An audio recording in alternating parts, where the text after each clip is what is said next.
सबसे पहले तो ये कहना चाहूँगा कि एक अजीब सा इत्तेफाक है कि मुझे आज भी बराबर याद है कि जिस दिन रफ़ी साहब का इंतकाल हुआ था उस दिन भी इतनी ही तेज़ बारिश थी। आज मुझे यहाँ पहुँचने में करीब 2 घंटे लगे हैं, तो पता नहीं आसमान आज फिर से रो रहा है, आज फिर उस महान कलाकार को याद कर रहा है। जैसे उस दिन आसमान रोया था, आज भी आसमान रो रहा है। रफ़ी साहब के बारे में जितना कहें उतना कम है।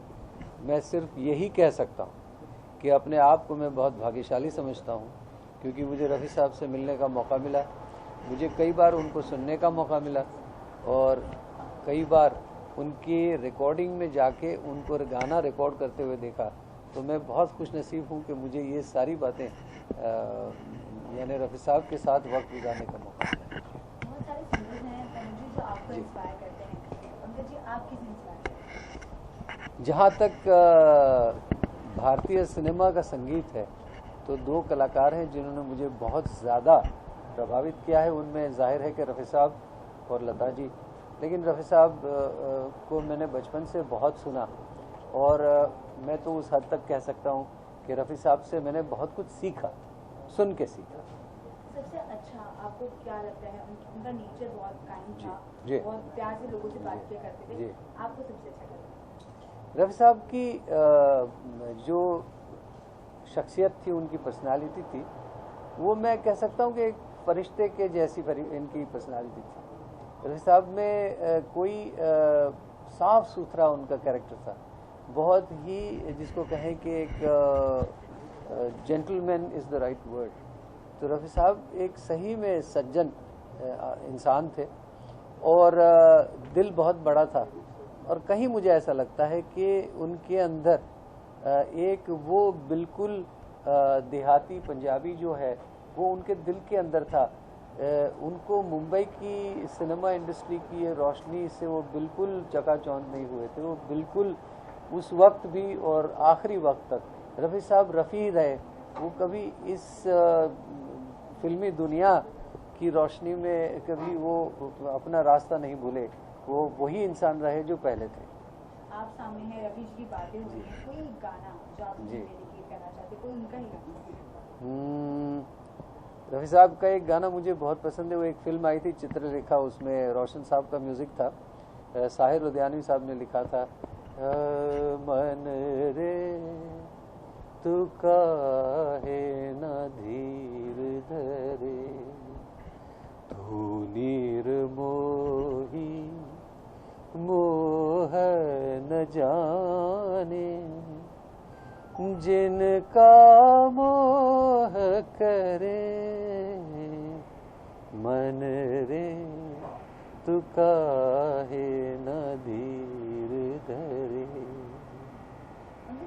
सिनेमा बदल गया है, गाने भी बदल गए हैं, बहुत फास्ट चेंज आ गया है, तो अब इस चेंज को आप कितना मिस करते हैं पहले वाले दौर का?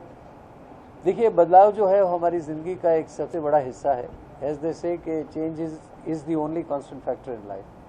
तो चेंज तो आते रहेंगे, बदलाव आते रहेंगे, लेकिन बदलाव अच्छे आए, बदलाव जो हैं वो सुरीले आए और बदलाव जो हैं वो दिल को छूने वाले आए तो अच्छे लगते हैं।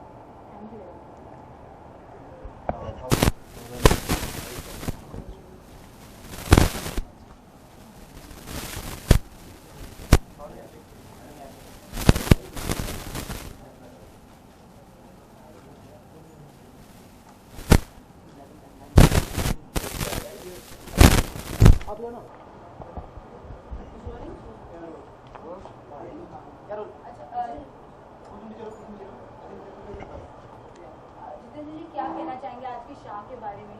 बहुत बारिश हो रही है बाहर, बहुत लेट हो गए आप और हम भी।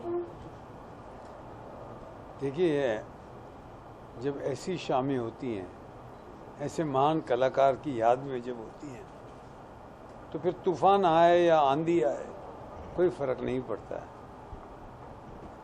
ऐसे आर्टिस्टों के चाहने वाले दीवाने होते हैं और रफ़ी साहब उस कैटेगरी में आते हैं जिन्हें लोग आज भी याद करके उनके संगीत का, उनकी गायकी का आनंद उठाते हैं।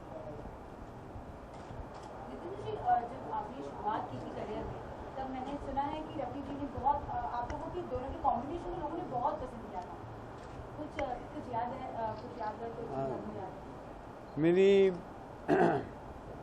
पहली फिल्म थी गीत गाया पत्थरों ने, उसमें तो उन्होंने कोई गाना नहीं गाया था, वो तो किसी और सिंगर ने गाया था। लेकिन जो मेरा पहला गाना रिकॉर्ड हुआ था वो मोहन कुमार जी की फिल्म का था। वो पिक्चर आज तक नहीं बनी, तो गाना रिकॉर्ड हुआ है। आपने याद दिलाया तो मैं ज़रूर उस गाने को खोज निकालूंगा और उस गाने को, it was music by Usha Khanna, बहुत ही बेहतरीन गाना था। आज मुझे याद आया, आपसे बात करते हुए याद आया। मस्त भारत का आशिक गाना जो है लोग आज भी ओह, उसके बाद तो छोड़िए, मेरे साथ तो बहुत अच्छे गाने हैं, हर एक के साथ। उनकी गायकी का तो जवाब ही नहीं था। उनके गाने कारवां में, जीने की राह में, विदाई, जुदाई, बहुत पिक्चरें हैं। आज की शाम को कितना इम्पोर्टेंट मानते हैं? नए सिंगर्स भी आने वाले हैं यहाँ पर, क्या कहना चाहेंगे? खैर, अभी जब मैं फंक्शन में जाऊंगा अंदर, मैं सीधा यहाँ पे आया हूँ, तो काश ये इंटरव्यू आप बाद में लेते तो मैं और ज़्यादा बात कर सकता, पर लेकिन मुझे खुशी है कि मैं यहाँ आया हूँ और रफ़ी साहब के चाहने वालों के साथ मुझे बैठने का मौका मिलेगा। एक लास्ट सवाल, एक सबसे अच्छा सॉन्ग जो आपको हमेशा याद होता है, एवरग्रीन सॉन्ग आपको? रफ़ी साहब का एक गाना मुझे बहुत पसंद है, बहुत पुराना है, सुहानी रात ढल चुकी, तुम न जाने कब आओगे। Thank you. Thank you.